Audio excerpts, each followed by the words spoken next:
Y en un tratamiento express, bueno, ayer el gobierno libertario logró sancionar en la Cámara de Diputados las PASO. Ahora hay que ver qué pasa en el Senado. Fue, bueno, por amplia mayoría. Lo mismo seguramente se espera que ocurra en el Senado. Es una suspensión, no es la eliminación de las PASO, o sea, solamente por este año.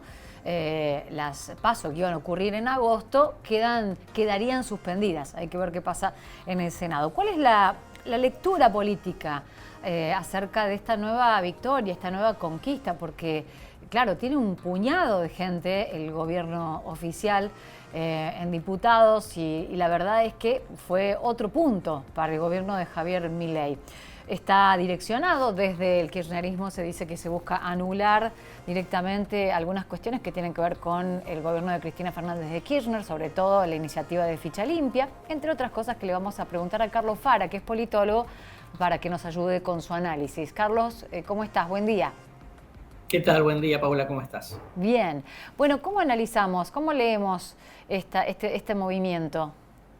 Bueno, primero una victoria del gobierno, ¿no? Que gana por dos bandas. Por un lado, por el discurso de bajar el costo de la política, que claramente, digamos, las elecciones primarias son un, un costo importante, digamos, en una situación en donde Argentina sigue estando en crisis.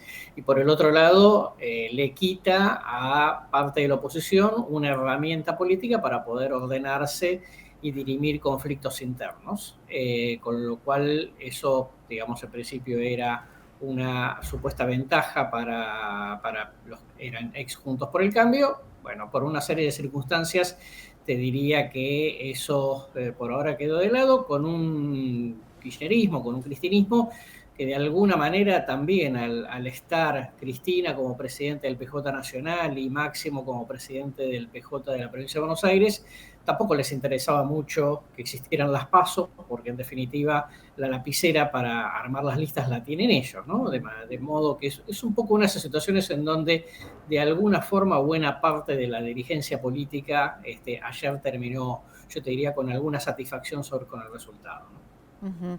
Fue amplia mayoría y me gustaría que ampliemos sobre este punto. 162 votos a favor, 55 en contra, 28 abstenciones y una fragmentación bastante rara, incluso, ¿no?, desde Unión por la Patria. Totalmente. Esos 162 votos que mencionás es prácticamente dos tercios de la Cámara. Es poco común, digamos, que haya una votación tan fuerte para un tema controvertido.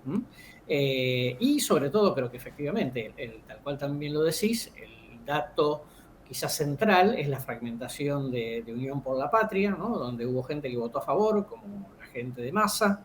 Hubo gente que se abstuvo, como el propio presidente del bloque, Martínez.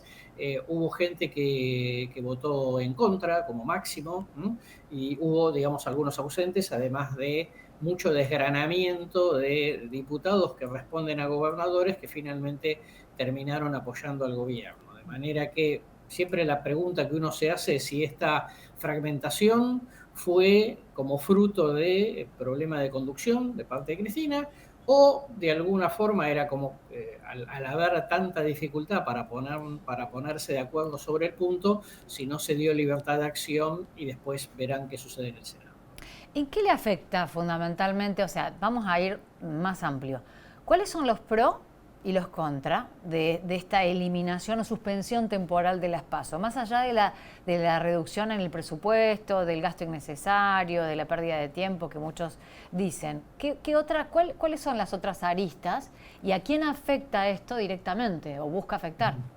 Sí, a ver, todos los partidos que no tienen, digamos, un liderazgo consolidado, un liderazgo unificado, tienen, digamos, muchos debates internos como el radicalismo, el PRO, aún de la mano de Macri, etcétera, podían dirimir candidaturas con las primarias sin tener que correr, obviamente, con el costo de organizar una primaria propia, que yo te diría una primaria nacional o en grandes distritos es prácticamente prohibitivo hoy para cualquier partido, inclusive para los partidos más grandes y que tengan más estructura, ¿no?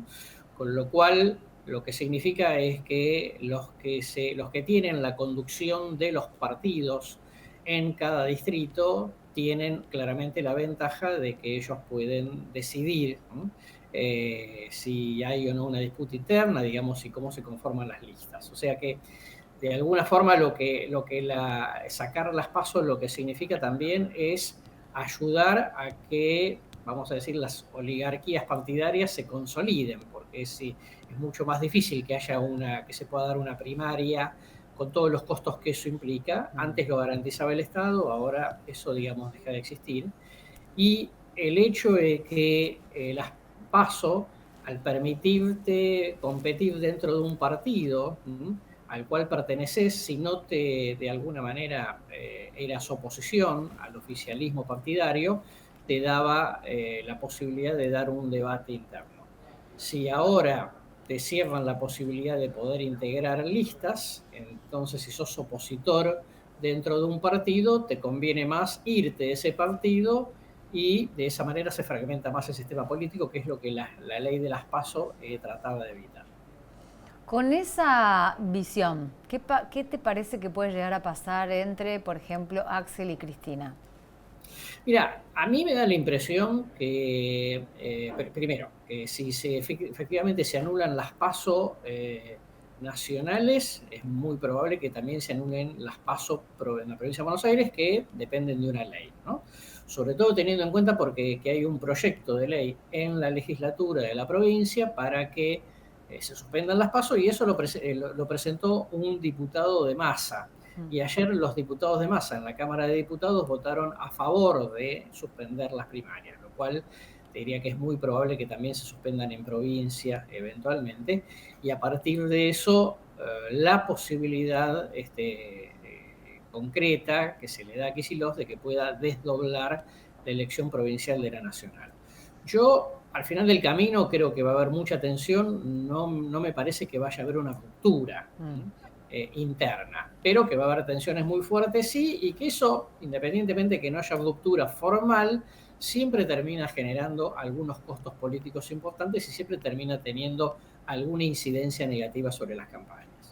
Mencionaba a Cristina y Axel porque es como la oposición más directa al gobierno, pero bueno, también está el resto de los partidos y la figura de Macri buscando también pista de aterrizaje para ver qué van a hacer desde el PRO, ¿no? Sí, totalmente.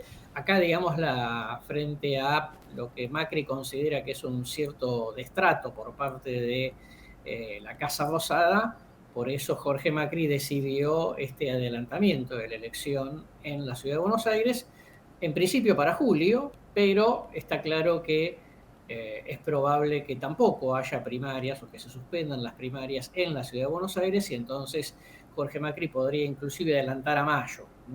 Eso significa que van a medir fuerzas, a ver cuánto tiene la Libertad Avanza, cuánto tiene el PRO en la capital federal, y eso pudiese de alguna manera incidir sobre finalmente algún tipo de acuerdo a nivel nacional para la elección de octubre. Que sea una suspensión y no una búsqueda de la eliminación de las PASO es como buscar ahí como una prueba piloto para ver si funciona, si vale la pena. ¿Qué te imaginas que puede llegar a pasar más allá de la probabilidad real que se ha aprobado en Senado y que esto ocurra para este año? Mira, primero, tal cual, digamos, puede ser una prueba piloto, ¿no? Si todos pueden llegar a la conclusión de que vale la pena o que no vale la pena, o si hay que hacerle modificaciones. Estas reformas institucionales a las reglas de juego son muy importantes para la democracia, por lo tanto, hacerlas durante el año electoral, ya muy vamos a decir, sobre el pucho del cronograma, no es lo aconsejable. Siempre se aconseja hacerlo en años no electorales. Bueno, en este caso, digamos, por ahora esa regla se está quebrando. Y te diría que el hecho de que se suspendan y no se deroguen significa que dentro de 1 o 2 años volveremos a discutir de vuelta este tema, ¿no? Claro. O sea que las PASO van a seguir existiendo aunque este año no se hagan. Carlos Fara, muchísimas gracias por tu aporte como siempre. No, por favor, un placer, Pablo. Politólogo que siempre aporta en diferentes visiones que tienen que ver con justamente la política en Puntal AM, así que muchas gracias. Vamos a hacer una nueva pausa y ya regresamos con más.